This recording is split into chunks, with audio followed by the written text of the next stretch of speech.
Engineers, start your engines!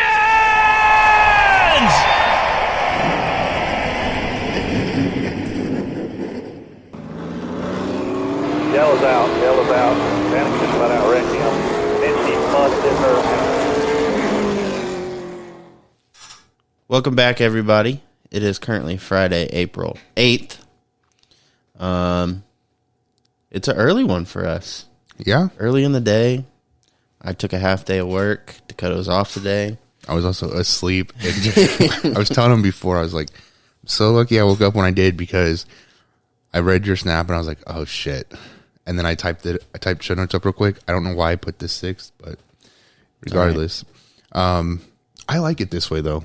I think it's cool to get it like out of the way. Gives us more time to edit it and get it ready. If only I could work a half day every Friday. If I could be off of work every day. But anyway, welcome back. Green flag is out and we're ready to roll 3 wide with DJG. Dakota, what's up? One of the roughest weeks of my life. I can't go into it, obviously. But I'm past it. Dealt with it yesterday, got it handled.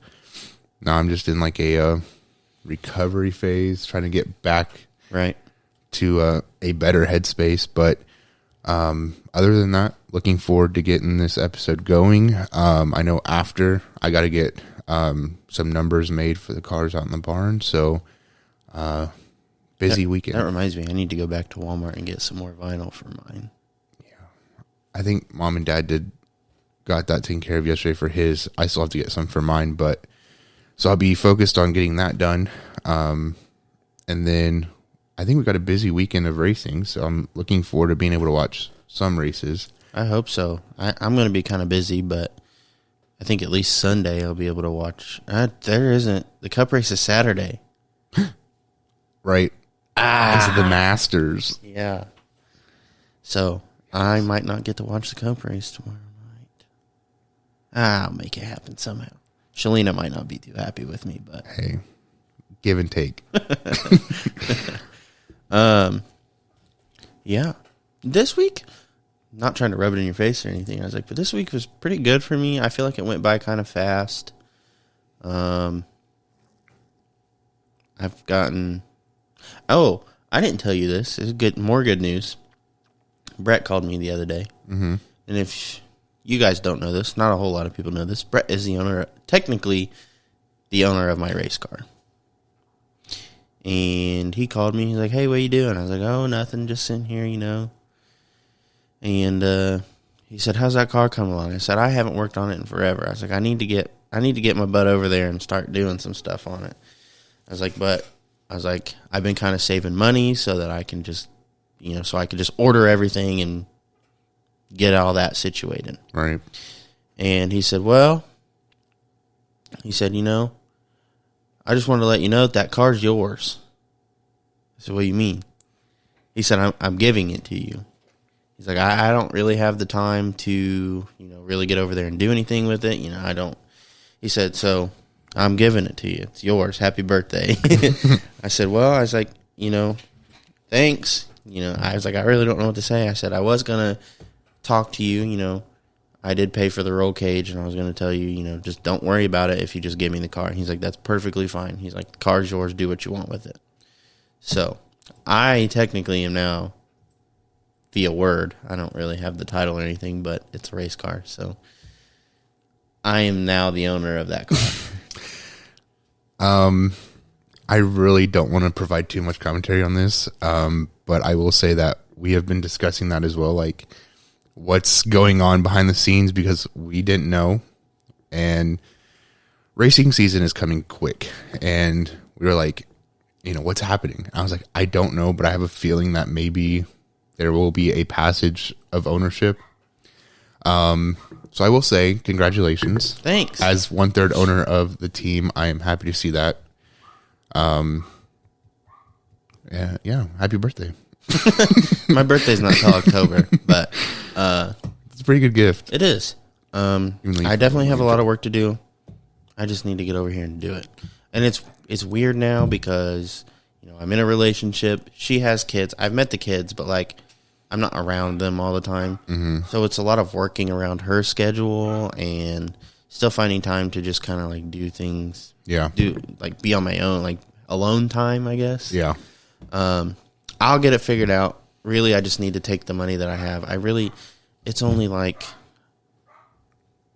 at first glance, it's only like $1,000 I need to drop to get everything.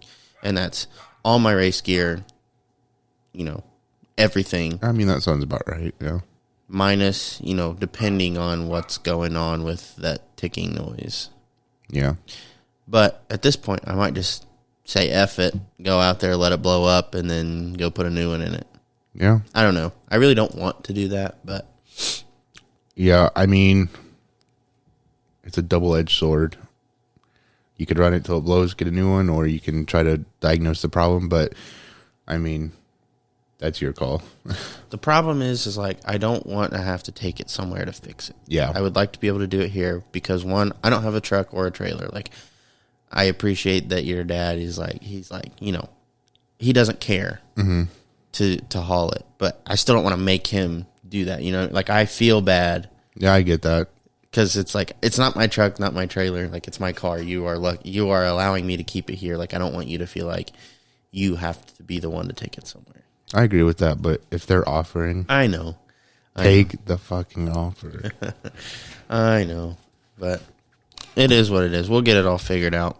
And again, like I mentioned, I really don't know if I want to race the first race of the year.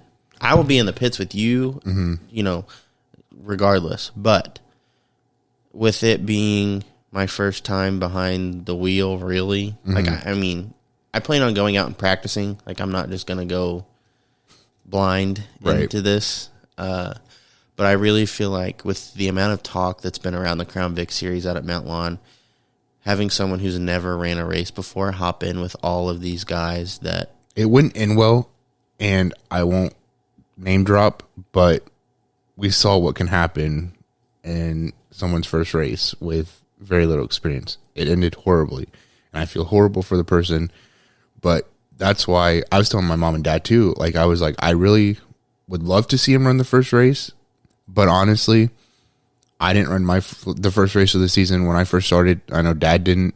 I think it'd be better for you to get the seat time, the track experience, and then feel. I mean, I'm going to tell you, for me, when I first got my first race, practice and qualifying was fine, and then we got race time, and my leg would not stop shaking for the first couple laps. I was like, "What the fuck am I doing?"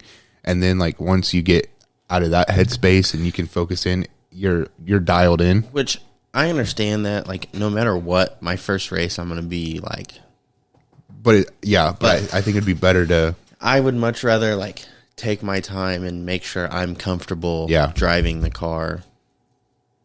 In general, before it's like, oh, by the way, you're racing now. Yeah. With 80 cars. Yeah. So, I mean, even if it's just as simple as getting you and your dad out at the track at the same time, running 3 cars. Granted, you're in a different class, but running I feel like I could keep up. Multiple cars on the track at the same time, to get me used to running, having people run around me and, just little things like that. Yeah, I agree. But I also don't want to, I'm confident that I could go out there and run 20 laps and be okay. But I don't want to take the chance of, at Mount Lawn, the slowest guy starts in the front. Typically. Yes. You can ask to start in the back, which, if that's the case, I'm going to. I typically do. Because, like, some of the guys out there just no patience. Which the races are short anyway, so, like, I understand. You want to go. Yeah. But, like, they will straight up run you over. Yeah. And I don't want to junk the car on the first race of the year and have to spend all season fixing it. That's what pisses me off in a way. Because, like, Dad's like, I see it in your class, but racing in it, I don't notice it. But watching the Crown Vic division, it's like no respect for each other's equipment. They go out there and tear the shit out of them. And, oh, well, I have another car sitting at home, so I can get that one ready. Like, the cars that we seen out there last year, it's like it's a race car. It's going to get beaten, banged up. Right. But, like, there's a difference between racing and demolition derby. And I think that's what we saw a lot of last year. And I'm aware that oh, well, anytime you go race, you risk junking your car. I Yeah. 100% understand that. But if I can eliminate the fact that the possibility of it being my fault because like I'm just that inexperienced, that's what I don't want. Yeah. Like if I get junked because I'm racing someone very hard for like a good position, different story. It's not like, if we're not out there demolishing each other. Like Right. if I'm racing someone and it's good hard racing and like, something happens, that's fine. Yeah. But I don't want my inexperience and like just me being absolutely freaking crazy nervous and anything like, you know what I mean? Yeah. I'm not trying to make excuses. I need to just get out there and do it. But No, I agree because, I told Dad, I was like, when he first started, I was like, I would love to see you go out there and race, but I want you to be comfortable so that you know how the car handles because these are different than what you normally drive and whatnot. And I don't want to see you guys get your ass kicked and I don't want to get in a fight. And I think the inexperience, obviously everyone who starts out racing is inexperienced at some point, but completely not having any experience, having any seat time, that can get you hurt. So, I would much rather you guys feel comfortable about it and then go out there and do it and get past like the nerves and everything than not and go out there completely blind and right. mess something up. That's why, sometime, like I think at this point it's fairly obvious I'm not racing the first race. But sometime in between the first and second race, assuming I have the car ready and if I don't fix the noise or whatever and I'm just like, whatever, let's just go. I would like to get out there and practice. Yeah. I think the three of us should go Yeah. sometime. We'll have to figure out when it works, but Yeah. I'm down. I'm definitely looking forward to this season though. I'm aware that, I'm not going to be competitive. I'm not going to be competing for wins or anything like that. Hey, you never know. No. I mean, I didn't, no offense, Dad, but when he won his little race, heat race, That's whatever it was, true. I didn't expect that just because I wasn't sure who he was racing up against. And then he led every lap, and I was like, holy shit, he's going to do this. He lost it a couple of times in the short turn and almost blew the lead, but I was proud of him. But that's what I'm saying. Like, you never know. Like, you could find a win or be competitive this year. But I don't know. I'm not going to push my luck. That's what I should say. Yeah. I'm just going to kind of take it easy and learn the ropes. Nah, raise hell, praise Dale. Not my first year. Maybe the second year. Yeah. But I'm looking forward to it. I'm excited, but I think the car counts in every division. Maybe not the late models, no offense, but in every division is going to be pretty high. I've seen several new people commenting about racing in my division and a lot of women this year. So I think that's pretty cool. But yeah, I'm excited, but I don't know. I have feelings that like maybe this year's going to be like the most crazy one out of the last couple. I just hope that I hate what I'm about to say. But there was a lot of times last year where someone would be like, well, this is the rule. And they would never enforce it. And there were lots of people breaking said rule or rules. Yeah. And they were like, well, what do you want us to do about it? I don't know. You're the one that's supposed to be enforcing it. I don't know. Maybe like do your job and enforce it. That's my thing too. Not only with like not enforcing rules, but like the changing rules on the fly or like for example, my division, several people were running faster than the cutoff time. And it wasn't said for a while. And then like halfway through the season, they decided to basically split up the feature into two features and put the fast group and the slow group instead of moving them up to pros like they were supposed to, because these drivers were bitching and moaning about that. I'm not running the pro series because I'm running faster than your cutoff time. So it was a lot of that, and I'm sure it happens everywhere, but that really pissed me off. And I want to say, like, I don't want to say anything bad about the directors or whatever, because I know they're trying their hardest to please everybody, and you can't do that here. But I really think they need to stick with what they say the rules are and not change shit up last minute. I mean, it was like right before our race, they were like, hey, we're cutting the features up. And I think there was a lot of confusion among some drivers. And then they did away with that at the end of the season and put everybody back together. And I think another thing is like a lot of new people would show up in their car. Technically, you know, they were like, they had the wrong tires on or something like that. I'm like, your rules say this. Everyone has access to the rules. All you have to do is get on the website. Yeah. It's not your fault that they didn't read. If they are not within our rules, don't let them race. Because usually they're just like, well, just fix it by next weekend or by the next race. You forgot about it by then. Yeah. I do know, and this was our fuck up, and I will admit that. So when we were getting my car ready, my dad ordered whole new brakes for the car, and they were performance brakes, and we didn't know that because when we ordered them, it wasn't listed as a performative part. And we got to the track, and somebody had said something, and I think it was probably the people beside us because we had said something about the car sitting too low or some shit, which we were parked in grass, first of all, and secondly, I measured that car 3 times before we left to make sure that we were, because I was like, that's sitting pretty low, and I know the minimum. Put it this way. Dakota's car sits so low that whenever like he's in the driver's seat, I can get down on my knees and my head is still like at the top of the car. Yeah. And I think they heard us talking about it and they reported us and they were like, hey, like those brakes are illegal. Which is weird because the height of the car, like, and the brakes have zero correlation to each other. Yeah. And they were like, well, this isn't 5 inches. And I was like, I'm telling you it is. I said, I'll get the brakes fixed next week. We didn't know it was a mix up. I know Rodney had something to say about it, which I thought was funny, but I was also like, shut the fuck up because I don't want to get in more trouble. Like, I will fix it. It was a mistake. But I know that there was a lot of other guys out there who they didn't talk to at all. And you know that their cars were illegal. So the inconsistency there too, I would agree with. I mean, I'm not mad that I got called out. Like, I follow the rules partly because I don't know what the hell I'm doing. I know you have to cheat to win, but you know, I'm going to try to follow the rules so that it doesn't bite me in the ass later on. But, you know, I wish they would tech every car completely and go from there. Well, like, I feel like that falls under the same category of like any of the gamblers' cars that show up in the Crown Vic series. Yeah.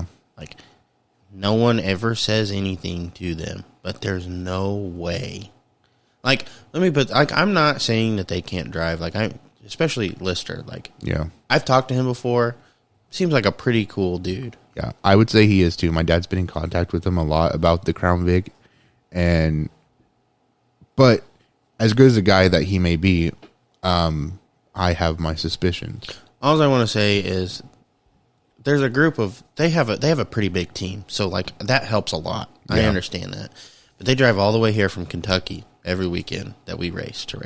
And the first time they showed up, absolutely dusted everybody. I'm like, you've never even been to this track. How are you going to come out here and beat people who've been racing out here for 30 years like that? Yeah. So, I don't know. And they hardly ever lose a race. Yeah, I think they won 7 out of... And the only other time was when that white car that... It's like white with blue numbers. Yeah. It was a speed run car. Yeah. But, I mean, and basically any time that they really, a lot of the times that they did get beat, the car that beat them got disqualified. Mm-hmm. Like, it happened once or twice, I'm pretty sure. Yeah. That cars ahead of them got disqualified because they were cheating. And then we were like, well, what? Yeah. I don't know. Like I said, I know you have to cheat to win, but these divisions, that's not what's supposed to happen. It's supposed to be a pretty...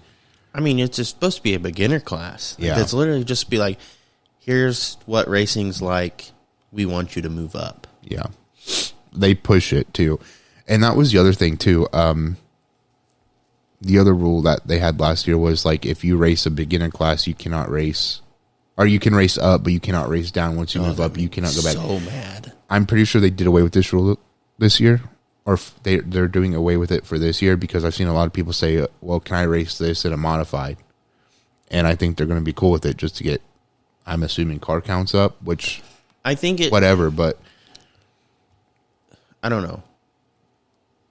I mean, that might depend on who it is. Like, if freaking, I don't know, who's a big modified guy? Jeff Lane. If Jeff Lane wanted to run a Crown Vic, they'd probably tell him to kick rocks. Although I don't know, it's Jeff Lane. Yeah. But, you know what I mean? Skags. Yeah. They're like, you could race anything, bud. But, like, I'm going to use Rodney as an example. He's been racing Crown Vics. He's raced up before. Like, he's raced everything. Mm-hmm. But he just got him modified. So, are they going to let him keep racing the Crown Vic because he's not technically a full-time modified driver until this year? Like, he's a rookie, so he's not. He's running the modified, yeah? I would assume so. I wasn't sure if he was going to have somebody else. Which, if he's still don't make no sense to me. But. Oh, tornado siren! Oh, I forgot it was Friday. That's all right. We can we pause? Apologies. We're back for the brief delay. It is it is noon, which means they are testing the tornado sirens, and it just so happens that the tornado siren is right across the street from where we currently are. Yeah. That's funny. So we left off at drivers moving up and down and left and right. I don't know. We'll see. I did want to say too, though. You know, at first I was like, "That's a good rule," you know, because once they move up, they should stay up. But I know we had made the point before that, like, oh, but it helps people get experience racing against better people, which I agree with. But if these people are in situations like me who have, you know, just got into racing and still learning how to not manipulate things, but find a performative edge, shortcuts. Yeah, how beneficial is that if somebody who's just starting out who has a slower car? I mean, can you really get better at racing someone who's better and faster than you? Here's my take on this, and you can disagree with me if you want. If someone has two vehicles, say you have a modified or a late model and a stock compact, if you plan on running the late model, maybe for your rookie season, like if it's the first season you've ever ran a late model or modified or whatever, I think you can still run that other car. Yeah. After the first year, you are strictly late model or strictly compact. There's no, you know, or if you're a compact driver and someone wants you to run their late model or whatever, that's fine. Yeah. But there's no reason for me, in my opinion. I understand it might hurt car count in the lower series because these guys want to race us, but why, if you race a modified and are racing against all the big dogs, why on earth do you want to come down and beat up on all the people who this is, you know? Now, like, I guess if you want to build your ego that much, fine. I do want to pose a question, though. So I guess it wouldn't be a big deal if they were, never mind, scratch that, because that wouldn't be a big deal. I was going to say, like, if they ran, like, a late model and then went to street stock, I guess it wouldn't matter because those classes aren't specifically designed for beginners. Yeah. But that's what I agree with you 100%. You know, these are classes for beginners. So let's keep it to beginners. But I feel very opposite about the situation in NASCAR, like a cup driver running trucks or something like that. Like, I don't really have a problem with that. Yeah, I don't either. I mean, I like the limitations that are applied. With, you know, they can only race X amount of races. I'm cool with that. Short track level, not so much.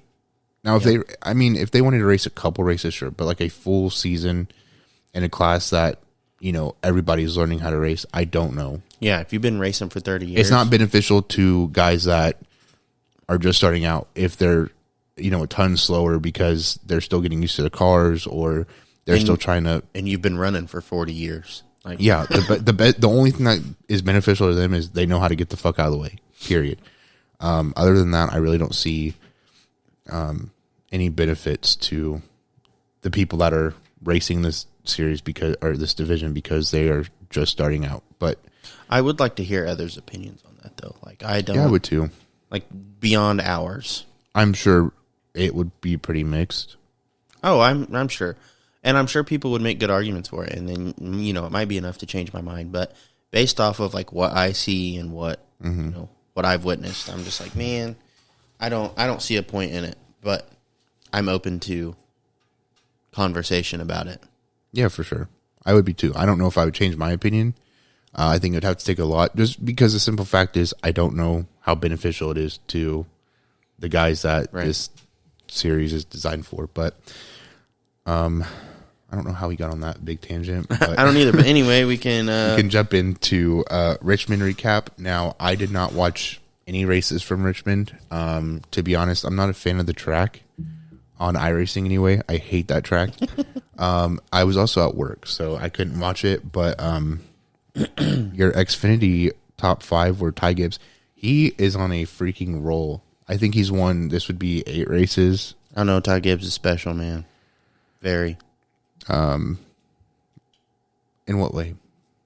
Are you being serious? Like, like no. an ass. Like, No, I know like, people are like, oh, well, it's Joe Gibbs' grandson, so he's he has an advantage and whatever. I mean, maybe, but like, you're still winning races. Like, that's not a simple task to do. I thought you were being sarcastic. No. I know Ty Gibbs has gotten a lot of hate recently, and so I mean, I get it. You're winning majority of the races of the year. So the kid won, didn't he? Did he win his first ever Xfinity race? Or it was a road course race. Are you saying his first ever? Yeah, probably. But I mean, he dominated ARCA. Yeah.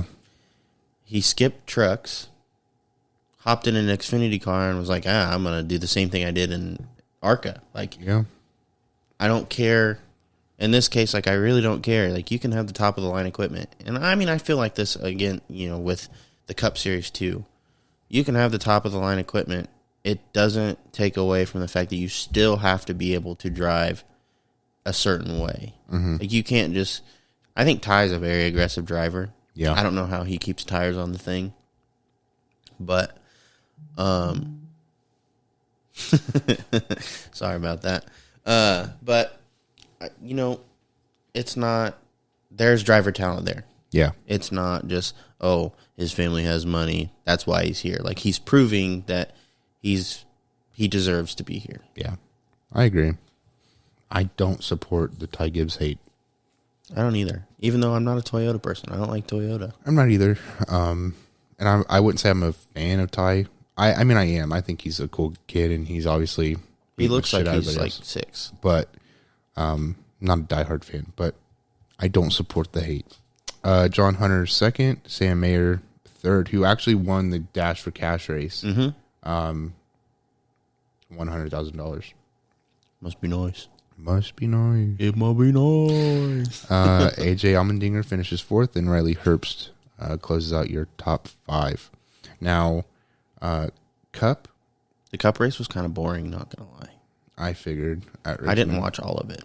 I just I had it up on my monitor, on one of my other monitors, and I was just like peeking at it, and I was like, oh, what's going on? Nothing. Oh, what's going on? Races like that, I will fall asleep on the couch on a warm summer day, and I'll wake up all sweaty, and it's like 20 laps ago, and I'm like, what the hell did I miss? Yeah. I've done that plenty of times. Yep.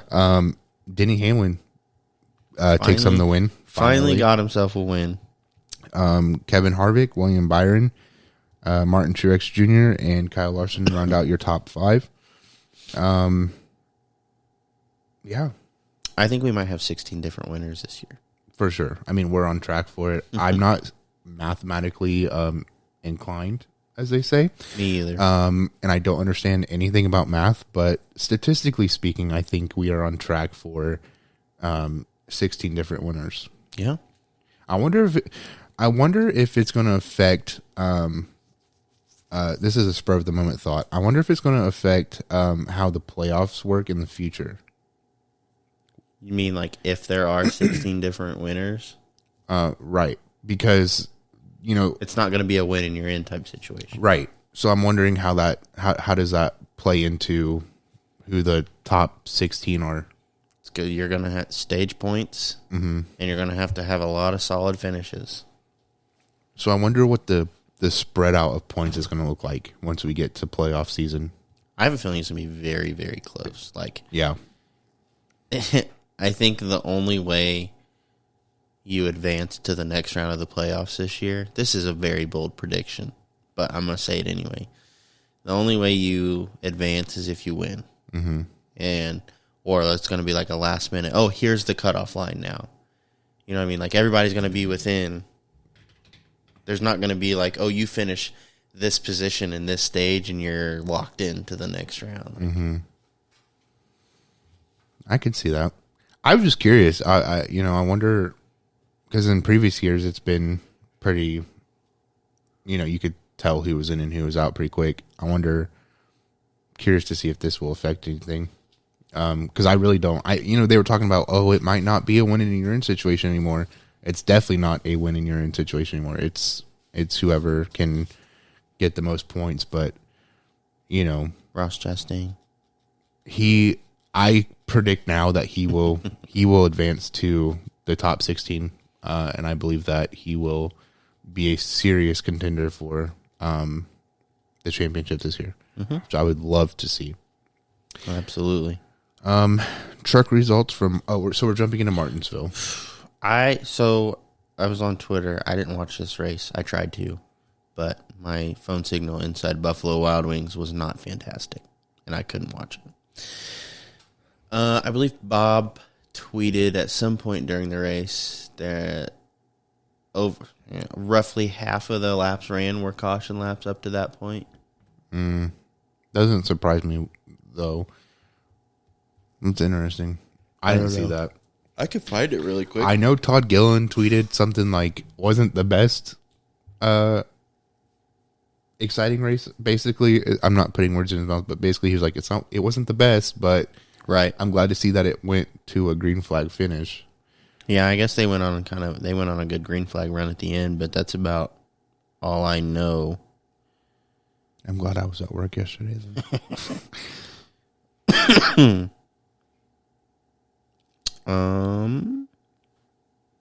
Anyway, you can go ahead and all right. that. I'll find this tweet. So your truck results: William Byron finishes first. Johnny Sauter, Kyle Busch, John Hunter Nemechek, and Ben Rhodes round out your top 5. While he's still looking for that, and Milo is barking in the background, I will try to give some more input. Did you find it? Great. Bob tweeted, there have been 64 caution laps out of the 138 total tonight. Ooh. So not quite half, but pretty damn close. Again, not mathematically inclined, but about half. It's pretty close. I hate when that happens. I hate to see that. I don't think it's good for the sport when that happens. But so Xfinity races today, correct? It's tonight. They're all night races. Okay, and then Cup race is Saturday. Tomorrow night, yes. Because of the Masters. All right, so for my Xfinity pick, I believe I'm going to go with Ty Gibbs. I think that's a safe bet, but he's won the last 5 races, so he's in a good place to where he's just going to keep carrying it over. I wish this damn dog would shut the fuck up. Cup race, I really want to see Chase Elliott get his first win here. He's the only Hendrick driver to not win this season. I know he's been close here a couple of times. So I'd really love to see Chase get his first win here. Xfinity, I really don't know. I feel like Ty might be a good pick for sure. Mm-hmm. But I want to see someone different. Josh Berry's a short track driver, so this might be. Yeah. And he's had some good results here. Yes, so I think this might be. I'm gonna go with Josh Berry for Xfinity, just because I want to see him get a win this year. He proved last year he was capable of it. Yeah, has a short track background, fairly fresh short track background, might I add. Like he still races a lot of late models and stuff like that. Cup, I feel like I'm gonna have to go with Martin Truex Jr. He does, if I remember correctly, he runs pretty well here. Yeah. Again, I'm not a Toyota fan, but No, but I would love. I like Martin Truex. out of the JGR drivers, he's my favorite. Yeah. I think Denny would come in a close second for me. I don't like Kyle Busch. I will never like Kyle Busch. Just because I don't like how he holds himself. He's just cocky. I like the fact that he is personal. Like, Yes. I like that about Kyle Busch.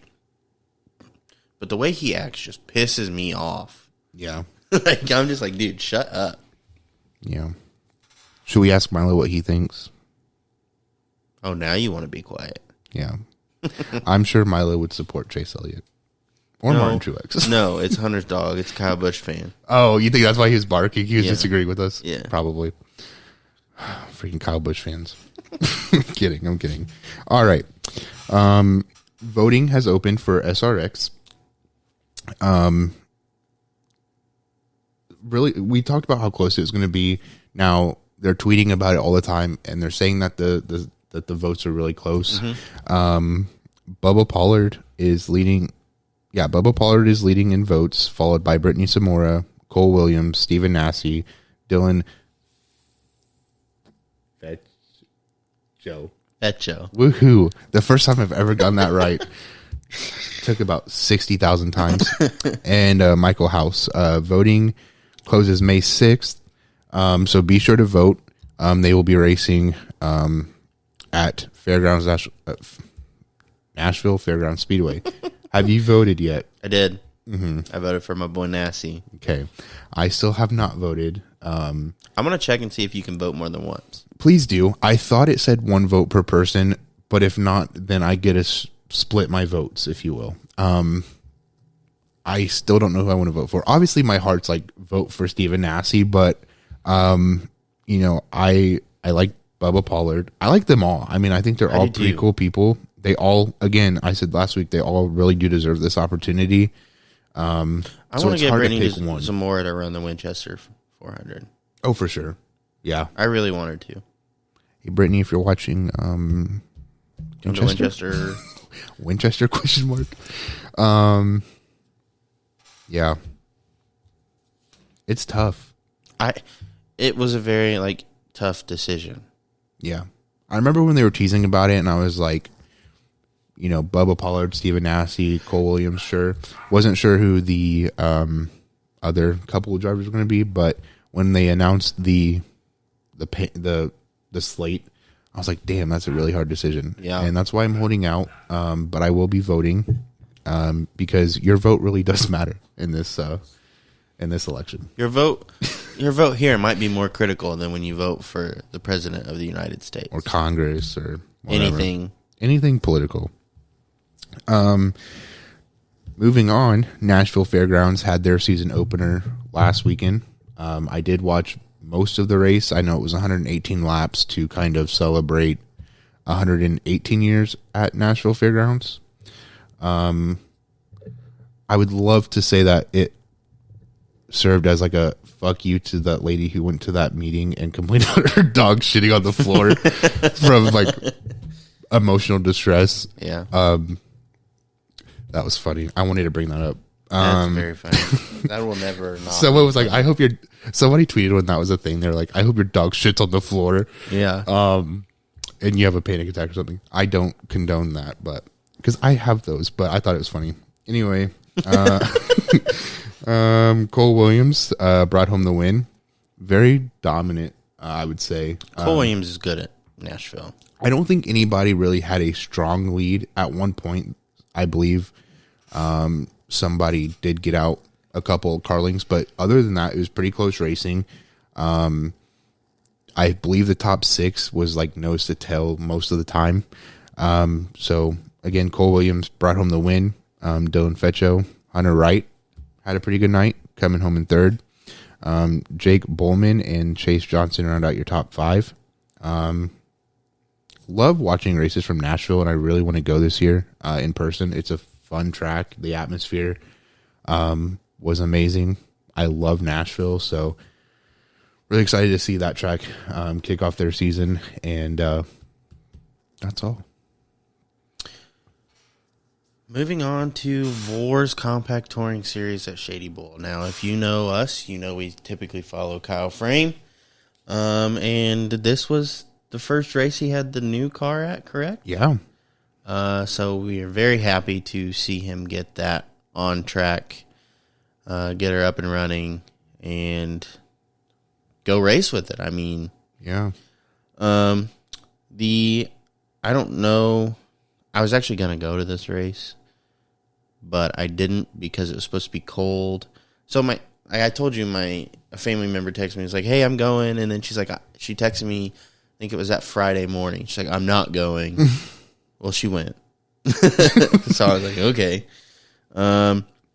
But the top 5 were Chris Jennings, Carter Stark, Bo Holscher, Kyle Frame, and Justin Courtney. So Kyle Frame, debut with a new car, brings it home top 5. And I think that's pretty impressive. Yeah. That's very impressive. It's a very... First of all, while I was hopeful that he got it done by 5 flags, knew that was probably a long shot. But to be able to see the progress of where this car started out at and where it's at now, I think the only thing that's left is probably getting some small ends put together, and then obviously, I'm assuming get a wrap thrown on. Very impressive to see the turnaround and, like you said, take it out in your first race in it and be able to bring it home P4. And I don't even know how much he practiced the new car prior to this race. Yeah. I don't know. If I feel like based on social media, it was like, boom, we're done. We're at a racetrack. Yeah. I would assume so. I mean, and when I say at a racetrack, I mean we're at a racetrack for a race. Yeah. He probably got as much practice time as they allowed, and that was that. Impressive regardless. I mean, Kyle Frame, not to be biased because I am a huge fan of his, very impressive driver. And I think that result alone in a brand new car that he just got done building, probably, a few hours prior to leaving to go to this race, should tell you all that you need to know about him and his work ethic as a driver and so on and so forth. And I know when we had him on, he had talked about, wanting an opportunity and just nothing being out there. I mean, racing is hard business to get into. Yes. Without, unless you're doing it yourself. Bill, y'all. Yeah. Hide your money, y'all. So, I would love to see him get an opportunity. I think, he deserves it. And, again, that should tell you what you need to know. Now, I did want to bring this up. Carter Stark. Did I show you guys the video from Bristol?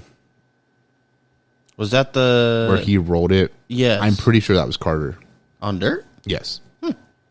I'll have to clarify. I will have to double check, and if it is, I will post like a video here. But I believe it was him, and he had a nasty rollover at Bristol.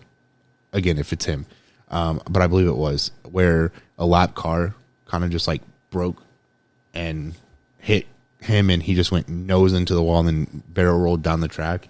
And if you know Bristol, like it's steep banking, so yeah. If you go over, you're along for the ride because you're going to roll all the way down to the bottom of the track. Yeah, and so thankful that he was okay. Pretty scary looking wreck. Anytime that happens, though, I don't know the safety behind their cars, but those cars, because I've seen the Starks run before, pretty safe cars. Comments on the video were stupid. Like, these cars shouldn't be racing at Bristol. First of all, why? I mean, go watch them race at Winchester. Yeah. Or one of them was like, his window net fell down. That should be, there's a safety concern. Well, when you roll over and you're hitting the surface pretty hard and you're literally barrel rolling down this steep ass track, of course something like that's going to happen, right? So I'm just like, all these people that want to run their mouth but have no idea what goes on, couldn't be me. Although the car at Winchester, I was like, what the fuck? But let me ask you though, a window net in that situation, what's it going to protect you from?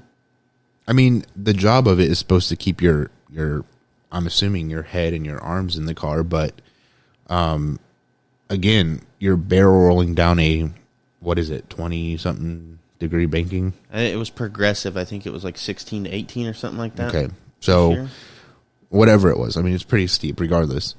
Something like that's going to happen. I mean, him walking away without any injury should tell you how safe these cars are. I mean, yeah, people get the idea that, the Ford Focus or my car, banged up pretty good. Yeah. I mean, that wasn't safe, and I thought that too, but I wanted to race, so I was like willing to sacrifice my life for racing. But I mean, obviously freak stuff happens all the time. Yeah. You weren't there, but I saw the car at Anderson catch on fire. Like, yeah. And there's rumors that he cheaped out on certain things, and, one thing came back to bite him in the butt. Yeah. Now I know... Allegedly. I know the way I feel about it. Safety's first. Like, I don't want to be out there. I'm going to have fun either way, but I'd rather be safe having fun.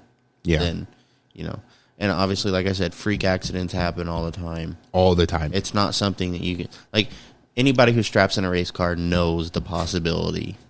And yet, I agree with that 100%. When I first started racing, my dad was like, hey, he saved his money, let him do what he wants. My mom really hated the idea of it, and she still does, but she's supportive.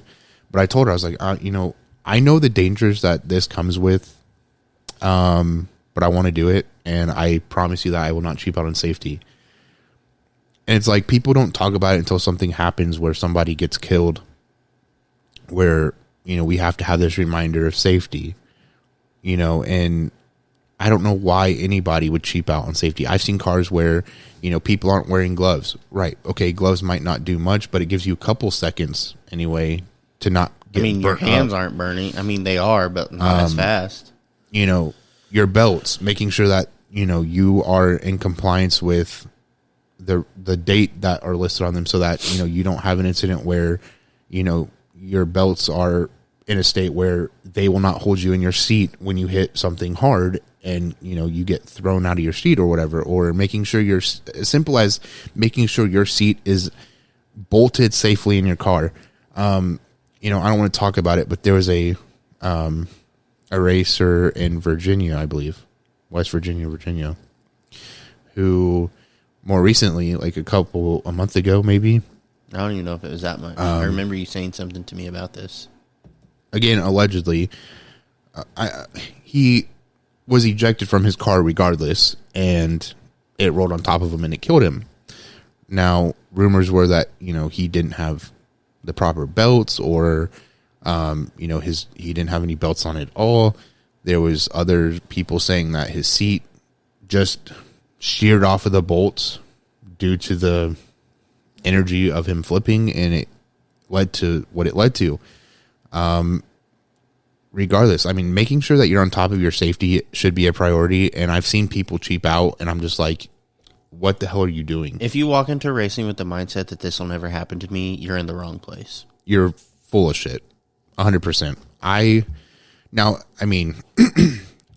hit the short turn wall. I thought, I got this. I'll never hit that wall. Right? I hit that fucking wall nearly head on. And it wasn't even something, it was out of your control. Like, yeah. Brakes went to the floor. It was a parts failure. And I'm not trying to like, oh, I almost died. Like Hunter was like, you're saying like it wasn't as bad as what you say it is. I'm telling you, I was in the front seat. It was bad, but you hit the wall hard enough that the whole front end shifted, and we had to tie it to a tree to pull it out. Yeah. The point of that was, saying that is, having the mindset of that will never happen to me in racing is a death wish. Mm-hmm. If you carry yourself with that attitude and you're living still, God bless you. I hope you the best, but that is not the mindset to have in racing. Whether we're talking about Crown Vics, compacts, late models, NASCAR, it doesn't matter what we're talking about. You should not have that mindset. No. My dad's like, yeah, I always get nervous, at a race. Is that a bad thing? I'm like, no. Do I get nervous? No, because that's just how my mind works. But I still keep something could still happen to me in the front of my mind, because you don't want to get comfortable either. Right. I think that's when, you don't take things so seriously, and then something could happen. But regardless, I would not have that mindset. If you're getting into racing, or you've been a racer, or you're still in racing, I would not have that mindset. And again, safety should be your number one priority, so that not to get graphic or anything, but I wouldn't want my family to be at a racetrack and watch me get killed because I'm not complying with the safety. That's why the rules are there. And it's not like we're trying to scare you. Like, it's just like... No, but I mean, this happens. You have to be... I think you have to be very pinpoint on this type of thing. There's no beating around the bush with this. That, and I think you need to respect the whether you call it a hobby or a sport, whatever. You have to respect what it is. You're traveling in a car at fast rates of speed. Granted, you have roll bars and a race seat if you follow the rules. But that doesn't make you invincible. But that doesn't make you invincible. And, I've heard of drivers who had very minor accidents who were killed because, something failed, or, they didn't. Let me bring this up. This was last year, I believe, Boris Yurkovich. Mm-hmm. Someone ARCA braked him, or didn't stop at all. And Jennifer Joe Cobbed him. Basically, yeah, ended up hitting him. They hit head on, didn't they? Pretty damn Something near. like that. And broke his legs. Yeah. Leg. Both of them. Both of them. That wasn't anything he did wrong. No. And I can tell you right now, in a super late model, he didn't cheap out on us, nothing safety-wise. Yeah. I'm sure he had all, Han's device. I'm sure he had everything. Yeah. And still, I mean, he didn't die, obviously, thank the Lord. Like, you never want to see that. But he still ended up breaking both of his legs. Yeah. Yeah, that's what I'm saying. Or, like, I haven't seen, but I've heard drivers who cheap out on their roll cage and will use, like, PVC pipe and paint it. Like, this is stuff that I've heard online. And I'm like, what the hell are you doing? Like, granted, if I was going to cheap out on something, it'd probably be my belts. It might be my helmet. It might be... I feel like the fire suit would be the most fire common. suit. It might be your neck support. I've seen drivers who don't wear anything at all, and I'm like, you're crazy. I would not cheap out on my roll cage when somebody's, you get spun or whatever, and somebody doors you, and you just have PVC pipe or really cheap metal, and it fucking folds and kills you. Couldn't be me. I just don't know why people don't take safety seriously. But it's beyond me. Anything to save a couple dollars, I guess, or save weight for lighter. It's not worth it. No, it's not worth it. Again, don't know how we got on that tangent. Couldn't recall, but I did want to. So going back to, oh my God, going back to Vors, I did want to shout out Travis and Shaylin. They did make the trip to race at Shady Bowl. Travis raced. So I guess what they do is they have like two different features, and one is for people who didn't finish like top 10 in points last year, or people who have never raced in a Vors race. So Travis did run with the Vors feature, or the A feature, and finished 10th. I mean, it was a pretty good finish. Shaylin finished 17th. And I know his first race in the Vors series, so I wanted to shout them out and congratulate them. If you don't know who they are Mount Lawn locals. Yeah, Mount Lawn locals, good friends of my family. We've been over there a couple of times. So I guess friends of all of us. Yeah. But I wanted to shout them out, especially for their first race. I know Mom and Dad were talking about Travis was going, but Shaylin they weren't sure about. I didn't know Shaylin was going at all. I guess he had I think Trey, who's another local pro compact driver this season, said that Shaylin had an issue with overheating and may have said something about he had to change something big. But someone changed the transmission. I think it was Shaylin.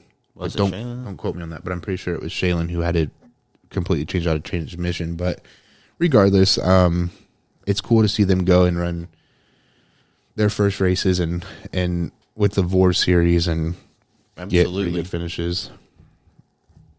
Let's see. It's super late model season.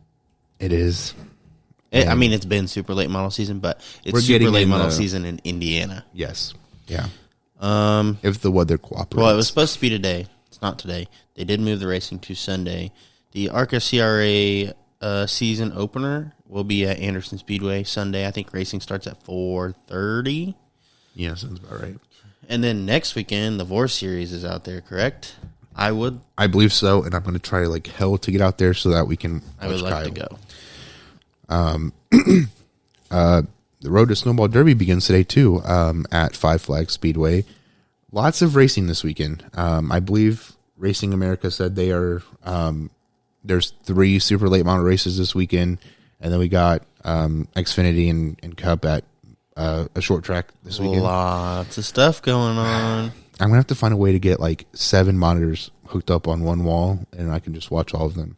We just need We'll invest. If we can hit up Draper, we can have an LCD screen like video wall set up where this whole wall is just monitors. I'm cool with that. That'd be pretty cool. That'd be so expensive. I couldn't afford it. I make like $14 an hour. Not even that. I'm just rounding up so I feel better about myself. Quirky. Feeling quirky. Okay, we can talk about this. I asked you before, and I don't want to talk about it because it's not my story to tell. And also, I didn't want to start more stuff for them. Feeling like we're big enough to do that. But I also think we're small enough that we can talk about it and nobody would know. Because it is a pretty serious situation. So I guess I can link their video and ours, and then I highly suggest you watch it. But I haven't watched it yet. It's a good video.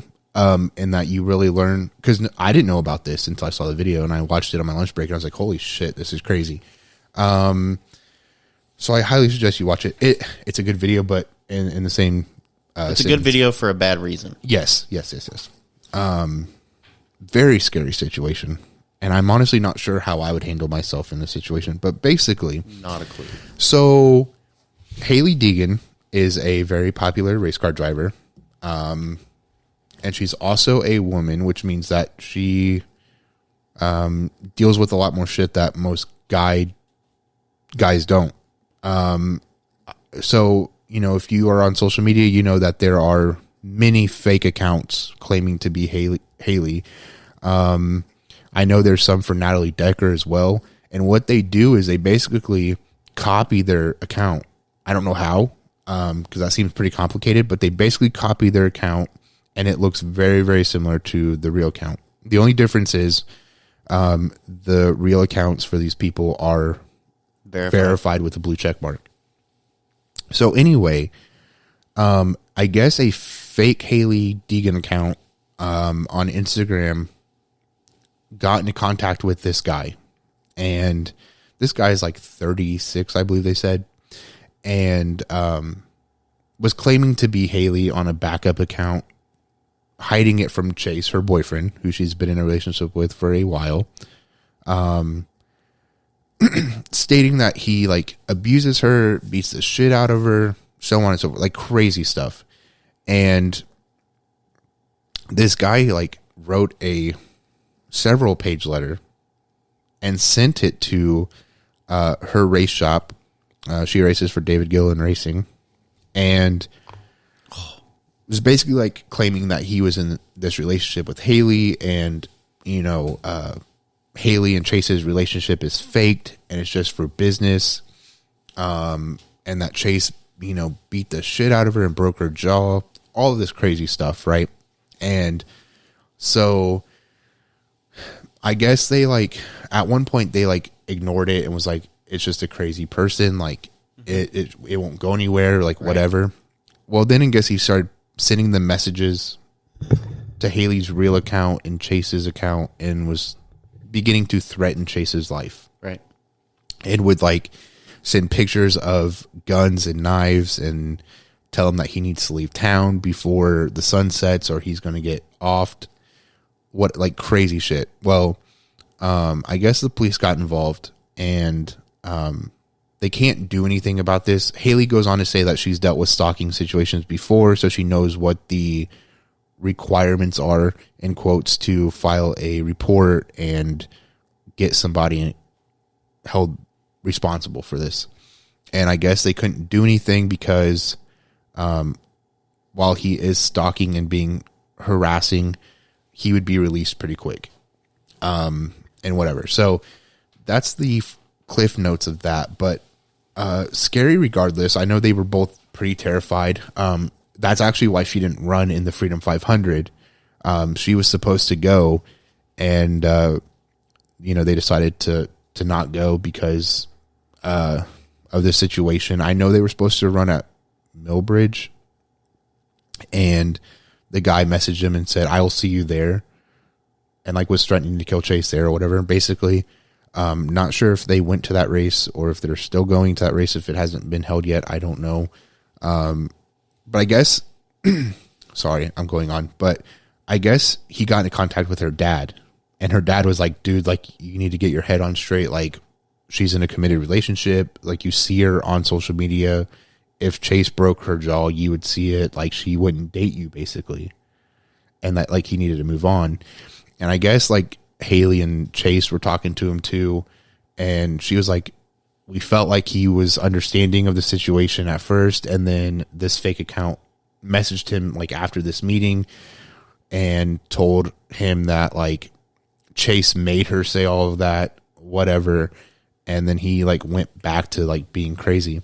I'm just like, that is fucked up, and I hope they stay safe. But I could not imagine being in that situation. No, not at all. And it's like, it's very disgusting that she has to deal with this on top of, which is weird because like they don't do anything. Like they create YouTube videos. She races, he races. Yeah, I mean their entire lives are pretty much on social media, and she made that point too. She was like, "Dude, like my jaw is not broken. You would notice. Like that's a pretty big injury. Like you would see bruises, whatever." Mm-hmm. And I'm just like, how twisted do you have to be to see this person on YouTube, right? I'm assuming he watches all their stuff. I mean, post videos weekly. Yeah. And like, that's just how twisted he is. Like, no offense, but it's just like, great. Now we're going to be having death threats coming to us because you said he was twisted. Sorry. I doubt he would stalk us, but whatever. Like, try me, bitch. But seriously, and they were like, these accounts try to get money out of people and whatever, which I'm sure is true. Like, I've had fake Natalie Decker accounts follow me, and I'm sure it's the same way. I block them because I'm like, fuck you. But I don't know. It's just like, like fan behavior is one thing, but to basically be like, I'm dating her and I'm going to marry her and kill her boyfriend, that's fucked up. And I hope that that situation gets handled. I hope that he gets the help he needs in prison and should never be allowed on the streets until he's helped. I mean, I don't even know. I don't know what to say. Like, it's just so like out of pocket for someone to do something like that. Yeah. I don't know. Like, I definitely think it's disgusting. And I was going to say, that's not something she should have to be dealing with, considering she's so stressed out about, doing better in the truck series, and, she's not caught in a break yet. And it's usually she's involved in someone else's shit. So she's stressed out about that. Because you know how racing is. I mean, if you're not performing, you're losing your shit, your ride. And, so to deal with that pressure, and then, somebody's threatening to kill your boyfriend, and I guess supposedly the guy doesn't live too far to be able to do that. So it's just like, I don't know. I'd flee the state, I guess, but I'm also like a pussy when it comes to that shit. Like, and maybe they're using the truck series as an escape. Like, they're traveling a lot, so they're like, oh, well, we're just going to get away from him. Yeah. But the problem is like the truck schedule is something that's very easy to have access to. Yeah. So if this dude really wanted to take it that far. Well, and I guess like, so they met with the police department, they met with FBI, they met with NASCAR security. So I'm sure she's going to get security. I know they had police outside her house or whatever, her apartment, but that's just a lot to deal with. I mean, again, like, I'm a pussy when it comes to that. Like, if somebody threatens me, whatever, but if they're like actively like Like she said, they both said like they receive a minimum of 100 messages a day from this guy. That's ridiculous. So like if I'm getting my job, something, but if my phone is blowing up at all hours of the day, this person sending me pictures of guns and knives, knows where the race shop is, right? Who's to say he doesn't go and try to do something there if he wanted to? He knows where I work. He knows where I could live. I guess he could find it. And he knows everything about my life because it's on social media. And yeah, I'm like, no, in that case, I would flee the state. But then again, I don't know. If I was in her shoes, I would. I do want to say, I feel like, for Haley and Chase's sake, that their fan base, I feel like, would understand if, they had to go off grid for a little bit to kind of get that situated. It would be wrong of them to not understand that. Well, I was reading the comments on the video, and mostly it was supportive. I didn't see anything that was like, die. But there was one person that was like, well, you chose to be a personality, so you should have known that this is what it comes with. I'm like, but it doesn't. Who the fuck asked to be stalked and like their significant other be threatened to be killed? Right. Nobody asked for that. No. That shouldn't happen. So it's a fucked up situation. I really hope that they stay safe. I hope that, the other comment was like, he's not going to kill him. Like, this is just for attention. Like, if he wanted to kill him, he would just kill him. Like, okay, but even then, that might be the possibility, but you don't want to. You don't want to take that chance. No. If somebody's like, I'm going to kill you, I'm going to be like, okay, try me. And then they're going to come and kill me or hold a gun in my head. I'm going to be like, all right, just kidding. Like, don't do it. You know what I mean? Like, it's fucked up. And, when I watched that video, I was thinking back to when I thought Chase was an asshole, was not a fan of his, for a while. And then I started watching their videos and I'm like, oh, he's a pretty cool guy. Like, I would love to be friends with them and everything. And now I'm like, I'm terrified for him. Like some guy thinks that he's in a relationship with your girlfriend and he's threatening to kill you and sending you like pictures of guns and knives. Yeah, I would be terrified too. So,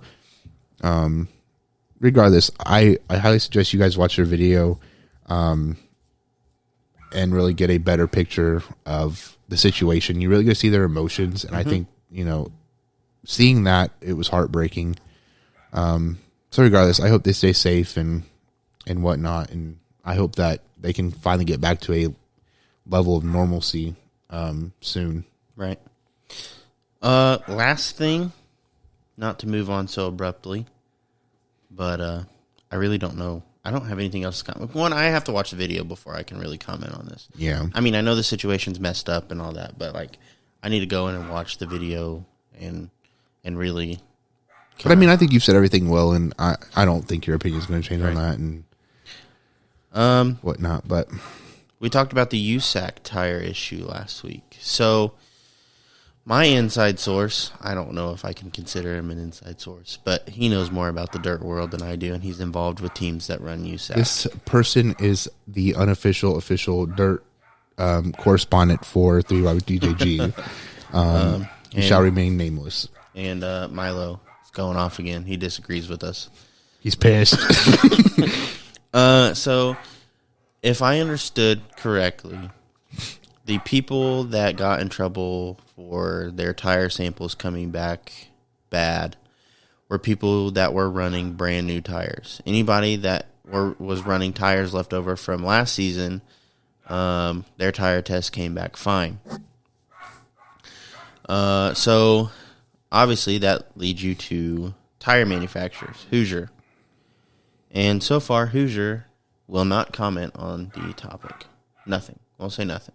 Yeah. So, to me, like, it's fairly obvious they know that something's up, and they're just not willing to do anything to fix it. So well, I mean, I'm sure, not to cut you off, but I'm sure it's like that's legal advice. Don't comment on the situation quite yet. Regardless, that's a very bad look on Hoosier, to not say anything after, the results came back that. But I think that leads a lot of people to believe or like think it's like, okay, so what are we how are we going to do this? Because if any tire that we buy this year comes back bad, what are we supposed to do? Yeah. And there's already a tire shortage. Prices are going up as it is. So why are people going to go pay more money for tires that aren't going to pass inspection without doing anything to them? Right. Has USAC commented on this development? I don't know. I haven't read anything.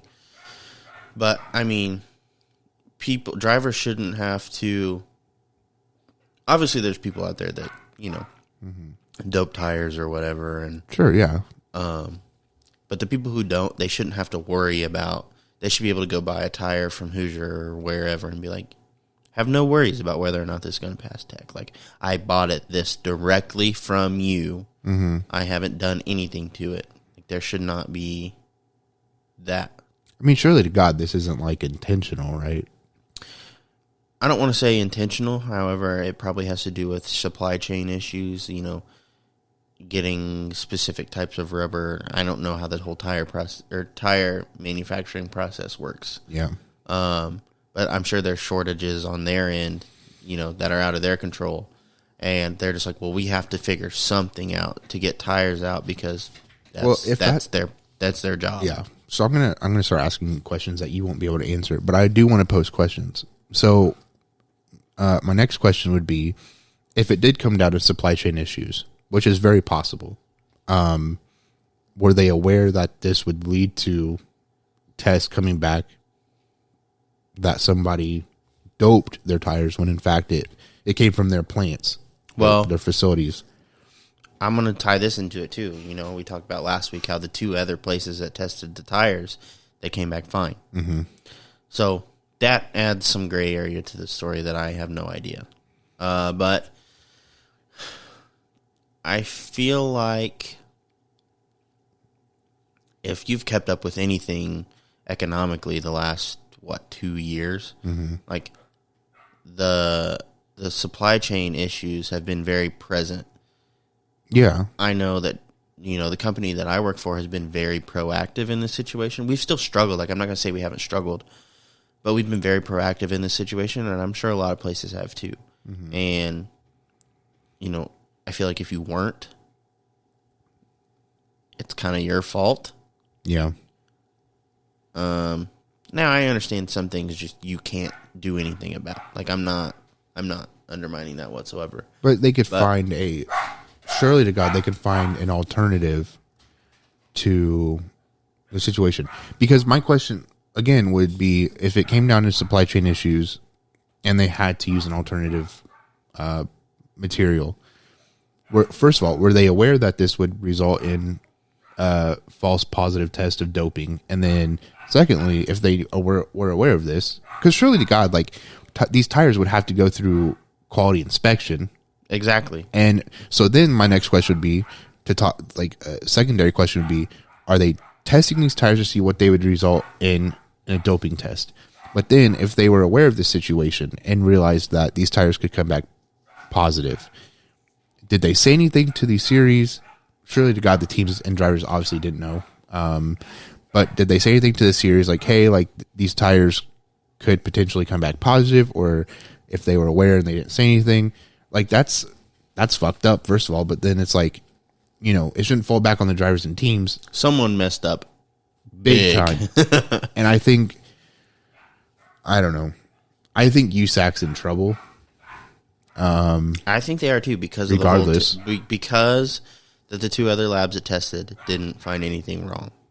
Yeah, and so allegedly that the lab that tested the tires and it came back positive, I guess, is a lab that has something to do with USAC, right? Mm-hmm. Like, there's like, people were saying like it was like, not necessarily conflict of interest. I don't know if that was a term used, but there was some shady shit going on.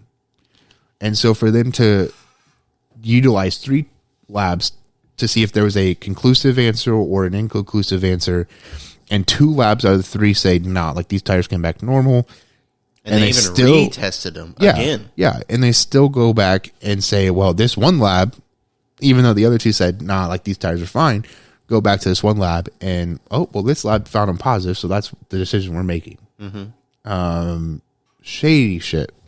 Yeah, I don't know. Chance and I were talking. He said he felt like that USAC in a couple of years wasn't going to be a thing.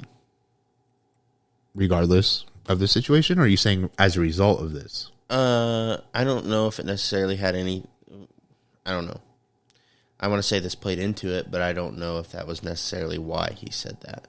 And I also know that he said something about Flo's contract with USAC is up in maybe 2 years. Mm-hmm. So, and then they're bringing in the Extreme Outlaw Series, so that's non-wings. Just other series to compete with it, you know what I mean? And then this happens, and everybody's like, well, I don't trust you anymore. I'm going to go run elsewhere. So, I don't know. The dirt world is in shambles at the moment. So, not to sound stupid, but are people suggesting that this may have been done on purpose by the series? Or I haven't heard that. Nor have I really thought that much into it. As like a cop-out? But I'm not going to dismiss it as a possibility. It's just interesting. It is weird. Don't have that on the asphalt side. Nope. You do, but the asphalt side is lacking behind. I know. Hey, maybe this is the flip in the universe in asphalt. How the turntables. Because we've had this conversation before where we're like, what can asphalt do to compete with dirt better? And now, who the fuck knows? Yeah, no. Dirt world is falling apart.